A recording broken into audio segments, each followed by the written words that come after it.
Ho ho ho! Bonjour gamers très sages. Sous le sapin de gameplay aujourd'hui, WCG Suite, les finales à Monza en Italie. En démo, Rayman et les lapins crétins.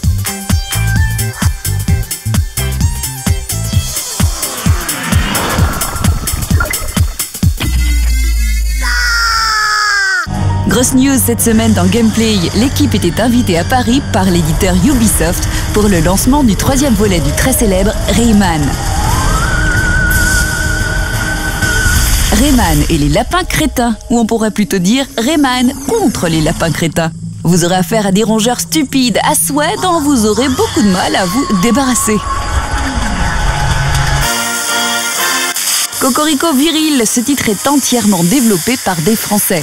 Moi je m'appelle Jacques Exertier, je fais partie de l'équipe qui a réalisé Rayman contre les lapins crétins. À l'origine on était parti sur un jeu qui était une suite entre guillemets classique des Rayman précédents, un jeu d'aventure, arcade.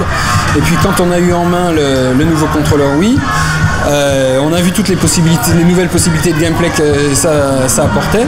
Et très vite on a développé des prototypes de tas de jeux différents. Justement, parlons des modes de jeu. Il en existe deux. Le premier, c'est bien évidemment le mode carrière où vous incarnez Rayman et votre mission, si vous l'acceptez, sera de venir à bout de ces fameux lapins crétins.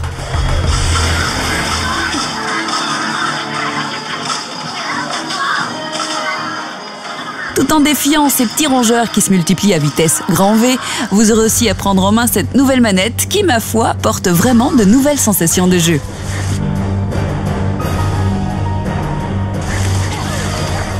Le second mode est radicalement différent. Ubisoft propose une pléiade de mini-jeux complètement délirants du type...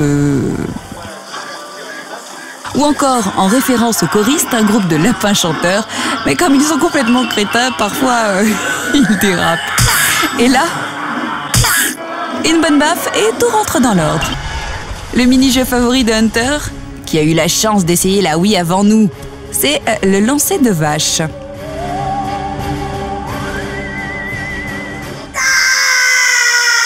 Regardez-moi ça, comme il se la joue, Hunter.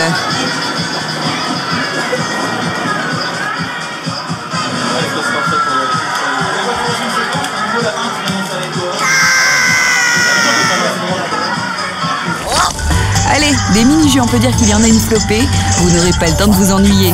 Pour terminer cette démo, voici un des mini-jeux qui risque de faire fureur. C'est Saturday Night Fever, où vous devrez piéger un max de lapins, toujours aussi crétins, en dansant du bon vieux funk des années 80. Je sens que ça va vous plaire. L'esprit de Rayman, c'est ça, c'est un jeu familial, tout le monde peut y jouer, de 3 ans à 80 ans. Il faut remercier les lapins parce que c'est eux qui ont amené cette note nouvelle. Voici un titre qui risque de rentrer très rapidement dans le top des ventes. Un grand merci à Emmanuel et Ubisoft de nous avoir conviés à cette grande lapinerie virtuelle. La note de gameplay, un très bon 19 sur 20.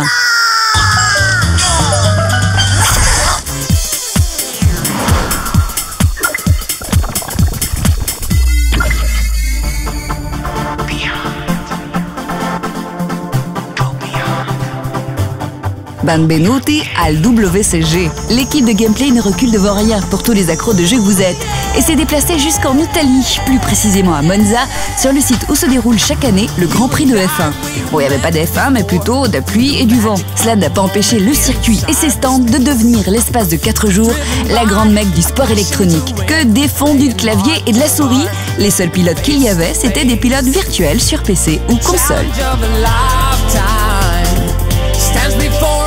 Comme on l'a déjà expliqué la semaine dernière, avant d'être invité à Monza, les gamers présents se sont qualifiés au niveau national. On retrouve donc la crème des crèmes. Les phases finales des WCG, c'est 4 jours durant lesquels les 700 meilleurs joueurs de la planète, venus de plus de 70 pays, s'affrontent. Voyons maintenant les jeux en lice. On retrouve bien sûr le poids lourd des sports électroniques, j'ai nommé Counter-Strike 1.6, le jeu de stratégie par excellence, toujours en équipe de 5. La finale se joue entre les Polonais et les Suédois. Le team Pentagram, l'équipe polonaise, l'emporte devant les NIP suédois.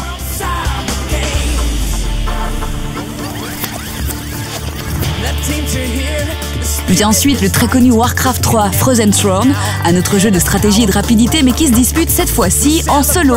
Et là, bonne nouvelle pour la France car Yohan Merliot alias Todd 4 se retrouve en finale face à une de ses vieilles connaissances, le chinois Xiao Fengli alias Sky-Cien. Ils se connaissent depuis fort longtemps mais là cette fois le français ne gagnera pas son duel mais terminera tout de même vice-champion du monde, ce qui est plus qu'honorable. Autre jeu officiel, StarCraft World War est l'ancêtre de Warcraft. Et oui, encore de la stratégie. Alors là, carton plein pour les Coréens qui placent 3 joueurs aux 3 premières places. Second jeu officiel, FIFA Soccer 6 qui remplace le PES5 de l'ESWC. Pas de France à l'horizon et la finale se joue entre l'Allemand Hero et le Roumain Ovi. Suspense et rebondissements, c'est finalement l'Allemand très soutenu par sa délégation qui l'emporte 2 matchs à 1.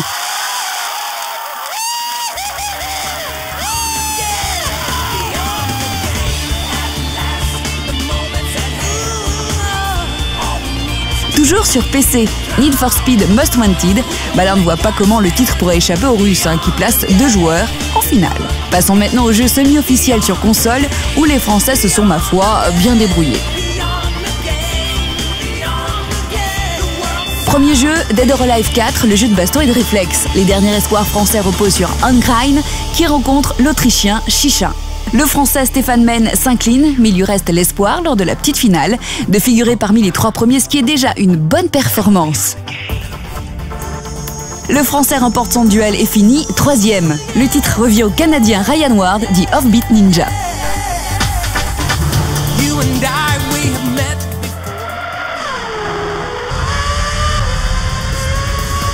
Le Français échoue d'une longueur et ses espoirs de titre s'envolent. La partie se déroule en 3 manches. Le Français remporte la première, mais ça se gâte par la suite. Défaite dans la seconde et 3e manche.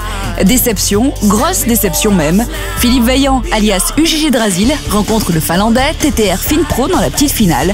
L'enjeu, la 3e place et le chèque qui va avec. Pingia, c'est une toute nouvelle manière de jouer au golf complètement délirante. Vu que la majorité des joueurs engagés étaient coréens, il était logique qu'un Coréen l'emporte.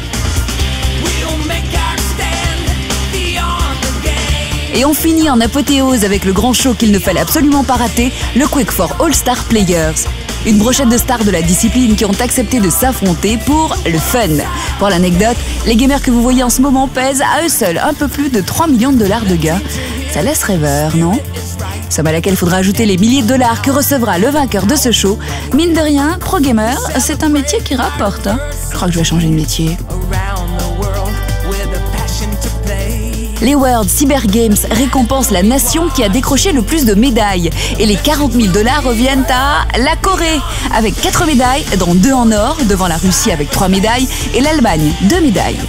En 2007, on le sait déjà, Seattle accueillera les World Cyber Games. Alors un seul conseil, à vos claviers et à vos manettes, et pourquoi pas, rendez-vous aux USA pour défendre les couleurs de la France. Gameplay, c'est fini. N'oubliez pas votre lettre à Petit Papa Noël. Moi, c'est déjà fait. La région Martinique.